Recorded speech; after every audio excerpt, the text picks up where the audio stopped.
सत्य की खोज से जुड़े हुए सभी साधकों का हार्दिक अभिनंदन। और वीडियो शुरू करने से पहले एक बार फिर से वही अपील, यदि आपको लगता है कि आप यहाँ से कुछ अच्छा सीख रहे हैं, कुछ आपके जीवन में परिवर्तन हो रहा है, विचारों में परिवर्तन हो रहा है, आपको ये अच्छा लगता है और आप चाहते हैं कि और लोगों तक भी ये पहुँचे, तो प्लीज़ इसे लाइक कीजिए, वीडियो को, मेरे चैनल को सब्सक्राइब कीजिए और कमेंट भी किया कीजिए। इससे हमारी रीच बढ़ती है। दूसरी बात, हमारे डिस्क्रिप्शन में हमारा फेसबुक पेज है, हमारा इंस्टाग्राम है। इंस्टाग्राम पे हमें फॉलो कीजिए, फेसबुक पेज पे हमारे फ्रेंड बनिए। और यदि कोई किसी तरह का क्वेश्चन है तो आप हमारे टेलीग्राम आईडी या ईमेल आईडी पे भी भेज सकते हैं, जो डिस्क्रिप्शन में दिया हुआ है। यदि आप ध्यान सीखना चाहते हैं तो भी आप हमसे टेलीग्राम आईडी या ईमेल आईडी पर संपर्क कर सकते हैं। फेसबुक पर यदि आप मैसेज भेजेंगे या इंस्टा पर तो मैं थोड़ा सा नहीं देख पाता हूँ, क्योंकि उसे कोई और व्यक्ति हैंडल करते हैं। मेरा इतना समय मेरे पास नहीं मिल पाता कि मैं उसे हैंडल करूँ। लेकिन आपको वहाँ पे बराबर हमसे अगर आप जुड़े रहेंगे, आपको हमारी लेटेस्ट गतिविधियाँ सारी मिलती रहेंगी। तो इसी के साथ आज का वीडियो शुरू करते हैं। तो सबसे बड़ी बात मैं ये कहना चाहता हूँ कि यदि आप ब्रह्म को जानना चाहते हैं, ब्रह्म तक पहुँचना चाहते हैं, जो कि आपके जीवन का अल्टीमेट गोल है, ब्रह्म तक पहुँचना, ब्रह्म को जानना भी मतलब ब्रह्म तक पहुँचना ही है। यदि आप ब्रह्म को जान गए तो यानी आप उसके पास पहुँच रहे हैं। उसके पास पहुँचे बिना उसको नहीं जाना जा सकता। तो यदि आप वहाँ तक पहुँच पा रहे हैं, उस तक पहुँच रहे हैं, इसका मतलब आप ब्रह्म को जान रहे हैं। तो मतलब आप या तो आप उस तक पहुँच रहे हैं तो आप ब्रह्म को जान रहे हैं, और अगर आप ब्रह्म को जान रहे हैं तो उस तक पहुँच रहे हैं। लेकिन उस तक पहुँचने के लिए ऊर्जा चाहिए आपको। ऊर्जा का काम है, बिना ऊर्जा के नहीं पहुँच सकते। अब ऊर्जा आपकी लगातार बाहर बह रही है। जब हम कहते हैं चित्त को अपनी तरफ करो, इसका मतलब यह है कि अपनी ऊर्जा को अपने अंदर समेटो, क्योंकि ऐसा उपनिषदों ने भी कहा है और ये प्रमाणिक ही है। मैं तो अपने अनुभवों से कह सकता हूँ कि आप ही ब्रह्म हैं। आपको अपने अंदर ही, कहीं बाहर नहीं घूम रहा है ब्रह्म, भगवान, ईश्वर, यूनिवर्स कहीं बाहर नहीं घूम रहा, आप ही के अंदर है। जिस समय आप अपने अंतर में स्थित हो जाएंगे, अपने अंदर घुस जाएंगे, उस समय आप ब्रह्म में लीन हो जाएंगे, आप ब्रह्म तक पहुंच जाएंगे, आप ब्रह्म को जानने लगेंगे। लेकिन उसके लिए ऊर्जा को संग्रहित करना पड़ेगा। यदि आपकी ऊर्जा लगातार बाहर बह रही, अब कैसे बह रही है? जितनी हमारी ज्ञानेंद्रियां हैं, आँख है, नाक है, कान है, मुंह है, जननेंद्रिय है, ये सभी आपकी ऊर्जा को बाहर फेंक रही हैं। निरंतर आप कुछ भी कूड़ा कचरा देखते जा रहे हैं, निरंतर कुछ भी कूड़ा कचरा सुनते जा रहे हैं, निरंतर कुछ भी कूड़ा कचरा बोलते जा रहे हैं, खाते जा रहे हैं। और जननेंद्रिय की तो बात ही छोड़ो, उसके लिए तो आप एक बहुत बड़े ट्रैप में हैं। लेकिन एक बात आप ध्यान करके सुन लीजिए, जब बच्चा 12-15 साल, 12-13 साल का होने लगता है, तब ये इस नेचर के द्वारा ये क्रिएशन की ऊर्जा आपको दी जाती है। और उस समय आप देखेंगे कि बच्चे बड़े सेंसिटिव हो जाते हैं, चाहे लड़की हो चाहे लड़का हो। लड़कियों का मुझे अनुभव नहीं, क्योंकि मैं कभी लड़की हुआ भी रहूँगा किसी जन्म में तो मुझे उसकी याद नहीं। इस जन्म में मैं पुरुष हूँ तो मुझे पुरुषों का पता है। तो आप देखेंगे बच्चा इतना सेंसिटिव हो जाता है, क्योंकि वो जो इतनी बड़ी ऊर्जा उसे मिलती है, संभाल नहीं पाता उसको। शरीर अभ्यस्त नहीं है इतनी ऊर्जा संभालने का। या तो बचपन से मिली होती तो अब तक संभालना सीख गया होता, लेकिन ये मिलती ही देर से है। तो जब देर से मिलती है तो इसको संभालने में थोड़ा सा समय लगता है, और समय भी इतना लग जाता है कि जब 12 साल से लगभग मिलती है, कम से कम 24 साल का व्यक्ति हो जाता है, तब जाके इसको संभाल पाता है। तब तक बहुत अस्त व्यस्त रहता है। हालांकि जैसे जैसे उम्र बढ़ती है, जब ये पूरी तरह से मिलती है 15, 16, 17 साल के आसपास, तब तो बहुत ही ज़्यादा परेशानी रहती है।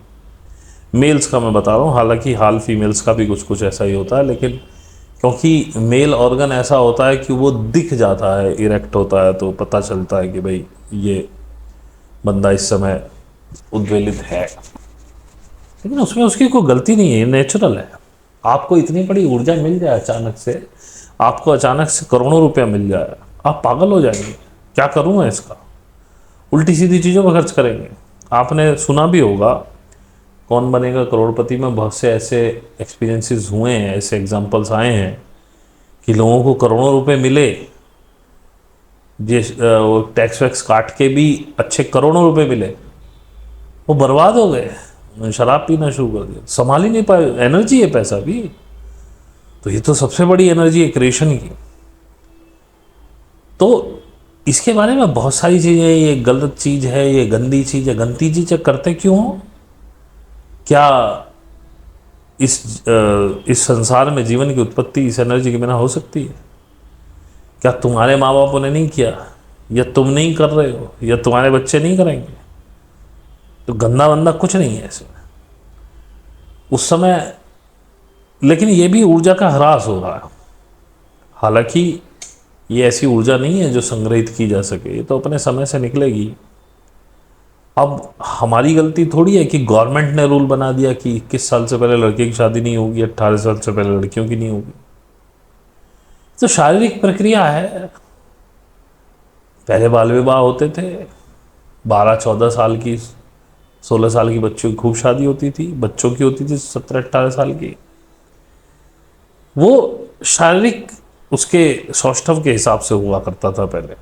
फिर ये एक तरह से कुरीति भी बन गई, उसमें गवर्नमेंट ने इंटरवेन किया। लेकिन अगर गवर्नमेंट ने ये कह दिया कि आप 18 साल से पहले लड़की शादी नहीं करेगी या 21 साल से पहले लड़का शादी नहीं करेगा, तो ये कोई यूनिवर्सल ट्रुथ नहीं हो गया, समझिए। खैर, बात कहीं और से कहीं और चली गई, बात में कुछ और कर रहा था। तो ऊर्जा का ह्रास बराबर हो रहा है आपकी इन इंद्रियों के द्वारा। इस ह्रास को रोकना पड़ेगा। तभी हम कहते हैं सहज योग में चित्त को अपनी तरफ करो। ध्यान, चित्त मतलब ध्यान, अपना ध्यान अपनी तरफ करो, इंद्रियों को अपनी तरफ मोड़ो। और अब आंख खुद को तो नहीं देख सकती, अगर मैं मोड़ने की बात करूं तो इसमें सबसे बेस्ट वर्ड है ध्यान। इंद्रियों पर ध्यान हो, क्या खा रहा हूं, क्या बोल रहा हूं, क्या सूंघ रहा हूं, क्या सुन रहा हूं, क्या देख रहा हूं, क्या काम ऊर्जा अब बिल्कुल ही अव्यवस्थित हो गई है तो निकालनी पड़ेगी, लेकिन जितना ज़्यादा हो सके संग्रहित करूं जब तक शरीर सह सके। तो इसके लिए मैं आपको एक कहानी सुनाता हूं। कहानियों के माध्यम से चीज़ें बड़ी अच्छी रिलेट हो जाती हैं। एक व्यक्ति था जो ध्यान को, परमात्मा को जानना चाहता था, ब्रह्म को जानना चाहता था। और ब्रह्म को जानने के लिए मारा मारा फिर रहा था, इधर से उधर, उधर से इधर, बहुत परेशान कि क्या करूं। बहुत अनेकों अनेक गुरुओं के पास गया, किसी ने उपवास कराए, किसी ने मंत्र बता दिए, किसी ने कठिन तपस्याएं करा दी, कहीं ना पा पाया। आखिरकार एक और किसी संत के पास पहुंचा, चरणों में गया, प्रभु बस ब्रह्म को जानना है, मैं बड़े वर्षों से तपस्या कर रहा हूँ, अनेक गुरु पाए मैंने, किसी ने तपस्या करवाई, किसी ने कांटों पे सुलवा दिया, किसी ने भूखे उपवास करवाए, कठिन से कठिन चीज, लेकिन मैं ब्रह्म को नहीं पा पाया। पहुंचा हुआ संत था, ब्रह्मज्ञानी था। उसने बोला ठीक है, अगर तेरी ऐसी इच्छा है तो तू कल आ। वो अगले दिन आया। वो संत बोले कि भाई देख, मैं ब्रह्म का ज्ञान तो तुझे करा दूंगा, लेकिन शर्त एक है, तू मेरे साथ चल, मैं जो कुछ भी करूं तुझे देखना है, लेकिन बोलना कुछ नहीं। उसने कहा ये तो कोई बड़ी बात नहीं है, चलिए मैं तैयार हूं। बोले बस ध्यान रखना, बोलोगे बिल्कुल नहीं। बोले ठीक है। अब संत एक कुएं के पास गया और वहां पर एक बाल्टी थी जिसके अंदर पेंदी नहीं थी, तला नहीं था, खाली थी, खोखली। उसमें रस्सी बांधी, उसे कुएं में लटका दिया। अब उस लड़के के मन में कौतूहल हुआ, ये कर क्या रहे हैं, और उन्हें लटका दिया बाल्टी को, नीचे कुएं में पहुंच गई और लगे उसे खींच रहे। उसको, लड़के को बड़ा कौतूहल हुआ, बोले ये क्या कहानी कर रहे हैं, ऐसे तो ये कभी ये बाल्टी कभी भर ही नहीं सकती, डालने से पहले ही सोचना ये बाल्टी कभी भर ही नहीं सकती, कर क्या रहे हैं, बेवकूफ है क्या। पर फिर भी नहीं, मुझसे बोलने को मना किया गया, चलो मेरा क्या जाता है, चलो देख लेते हैं। अब देख रहा है, फिर भी बोले क्या अजीब बेवकूफ़ी है, मैं इसे देख ही क्यों रहा हूं। तो इधर उधर झांकने लगा, बाल्टी नीचे थी। संत बोले भाई देखो ये बात तय नहीं हुई थी, तुम्हें देखना है मैं क्या कर रहा हूं, देखते रहो बराबर, इधर उधर क्यों देख रहे हो। वो कह रहे बड़ी अजीब कहानी, ये बाल्टी कभी भरने ही नहीं वाली है, ऐसे देख के क्या करूं। खैर संत ने पहली बार बाल्टी उठाई और उस बाल्टी को पकड़ के ऐसी एक्टिंग करने लगे जैसे अपनी दूसरी बाल्टी जो नीचे घड़ा था उसे भर रहे हैं। फिर बाल्टी गिरी, अब फिर यही किया। अब लड़का तो बड़ा परेशान, ये कर क्या रहे हैं, ये मुझे क्या देखने के लिए कह रहे हैं। 2 बार हो गई, तीसरी बार फिर डाली, फिर यही। अब लड़का बड़ा अस्त व्यस्त, बोले भाई ये हमसे ये कब तक चलेगा, बताओ मुझसे क्या पागलपना किया जा रहा है, ये बाल्टी से पानी भरने की कोशिश कर रहे हैं, दिखा भी ऐसा रहे हैं कि मैं कुछ डलना एक बूंद नहीं है, उसमें पानी आ ही नहीं सकता क्योंकि उसमें तली नहीं है। खैर तीसरी बार भी वो सह गया, चौथी बार अब तो बस बिल्कुल बुरा हाल हो गया उसका कि अब चाहे कुछ भी हो जाए अब नहीं सहन करूंगा। चौथी बार भी कर दिया। अब 5वीं बार जब बाल्टी नीचे डाली, वो संत से बोला महाराज आप कर क्या रहे हैं, ये बाल्टी कभी भरने ही नहीं वाली है, आप ये किस तरह का आडंबर कर रहे हैं, ये क्या दिखाना क्या चाहते हैं मुझे। बोले मैंने बहुत रोका अपने आप को। बोले नहीं तू शांत हो जा, शर्त ये तय हुई थी कि तू कुछ बोलेगा नहीं। बोले मैंने बहुत कोशिश करी कि मैं ना बोलूं, लेकिन अब मुझसे रहा ही नहीं जा रहा, ये तो अंतहीन प्रक्रिया, हम कल तक भी इसको करते रहे तो पानी कभी भरेगा ही नहीं क्योंकि बाल्टी में तली नहीं। संत बोले ये मैं जानता हूं बाल्टी में तली नहीं है, ये भी मैं जानता हूं कि ये कभी नहीं भरेगी, लेकिन ये आखिरी बार था, मैंने सोचा था कि 5 बार करूंगा, देखूंगा कि तू बोलता कि नहीं बोलता। तेरी समस्या यही है। बोले जा, मैं नहीं सिखा सकता, तुझे कभी ब्रह्म की प्राप्ति नहीं होगी क्योंकि तू भी इस बाल्टी की तरह, तेरे अंदर तली नहीं। जब भाग जाए यहां से, तुझे कभी कोई ब्रह्म तक नहीं पहुंचा पाएगा। व्यक्ति घर गया, वो युवक, उसने सोचा ये क्या हुआ, बड़ा पछतावा हुआ। अगले दिन चरणों में गिर गया जाके कि भगवान मुझे मेरी गलती का पता चल गया। आप लोग भी इसी तरह से हो, नीचे कोई तली नहीं है, पहुंचना पूछना बहुत कुछ है, जानना बहुत कुछ है, करना बहुत कुछ है, लेकिन ऊर्जा का ह्रास किए जा रहे हो, ऊर्जा संग्रहित नहीं है, ब्रह्म तक पहुंचना है। मैंने पहले भी कहा था ब्रह्म को ब्रह्म ही जान सकता है, ईश्वर को ईश्वर देख सकता है। तुम्हें ब्रह्म होना पड़ेगा ब्रह्म को देखने के लिए। ब्रह्म होने के लिए बहुत ऊर्जा की आवश्यकता है जिसे तुम बिना मतलब बाहर फेंके जा रहे हो। तली है ही नहीं तुम्हारे अंदर, धैर्य नहीं है तुम्हारे अंदर। तो यदि ब्रह्म को जानना चाहते हो तो अपने अंदर धैर्य पैदा करो, अपनी इंद्रियों को नियंत्रित करो, उन पर ध्यान करो, फालतू फंड में अपनी ऊर्जा का ह्रास न करो। अब ऊर्जा के ह्रास को बार बार आप कृपया वीरनाश से या संभोग से ना जोड़ें। ऊर्जा हर चीज में, किसी चीज को देख रहे हैं वो भी ऊर्जा है, किसी की बुराई कर रहे हैं वो भी ऊर्जा का ह्रास हो रहा, किसी से अकारण झगड़ी लिए तो ऊर्जा का ह्रास हो रहा, किसी ने तुमको गाली दे दी आप उसको गालियां देने लगे, उससे झगड़ने लगे, ये भी ऊर्जा का ह्रास हो रहा है। दे दी हमने, नहीं ली, बात खत्म। उसने फेंकी हवा में, हमने नहीं पकड़ी। जिस समय आप उससे आर्गुमेंट करने लगते हैं तो यानी कि गाली आपने रिसीव कर ली, दी होगी उसने किसी को। ओशो की एक कहानी मैंने सुना, एक व्यक्ति था, नाम उसका रामलाल था। तो वो अपने आप को रामलाल कहता था हमेशा, इस शरीर को रामलाल कहता था।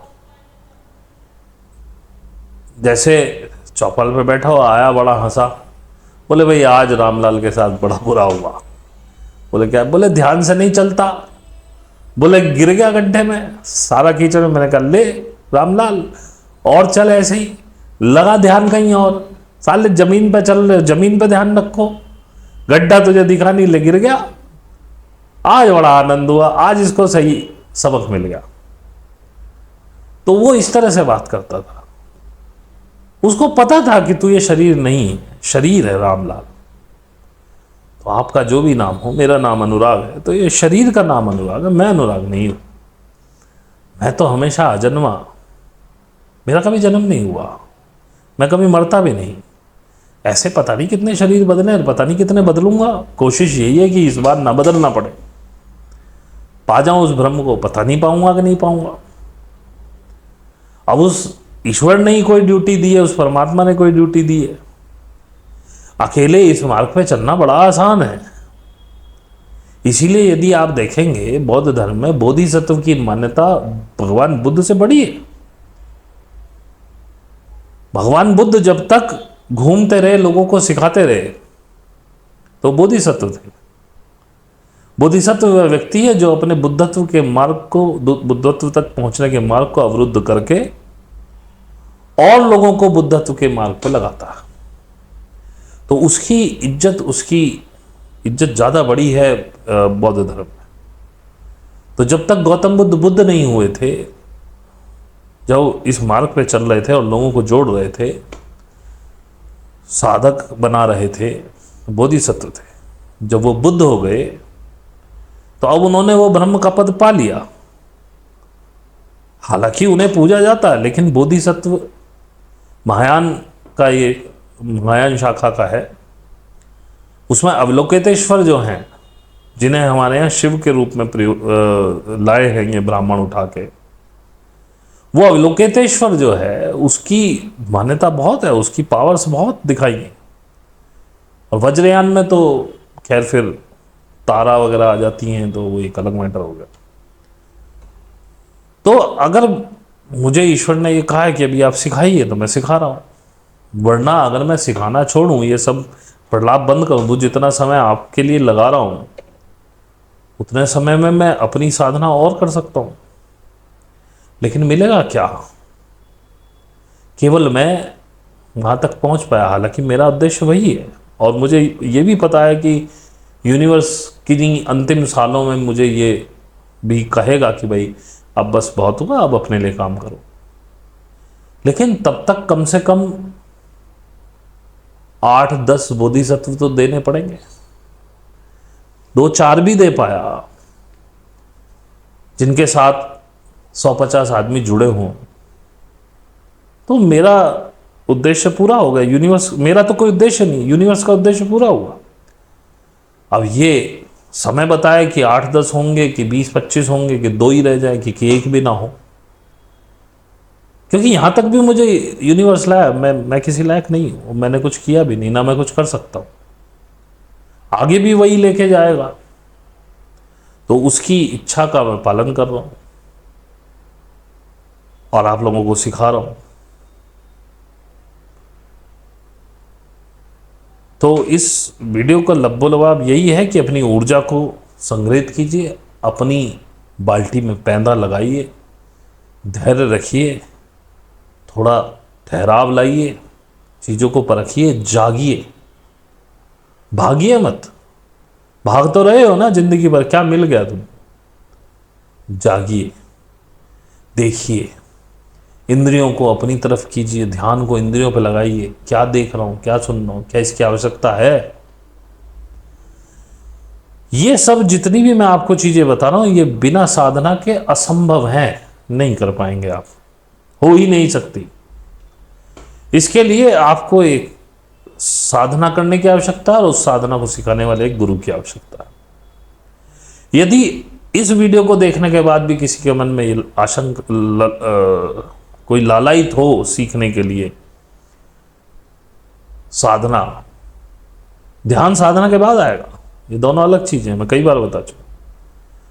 तो आप मुझसे संपर्क कीजिए।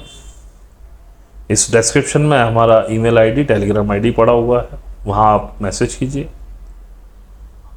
1000 रुपीज़ पर मंथ मेरी फीस है, और उसमें प्लीज़ घटाने बढ़ाने के लिए मत बोलिएगा। यदि आप नहीं पे कर सकते हैं तो आप वीडियो देखिए, यहाँ पे बहुत पहले मैंने एक प्लेलिस्ट बना दी थी, साधना कैसे करें, उससे शुरू कर दीजिए।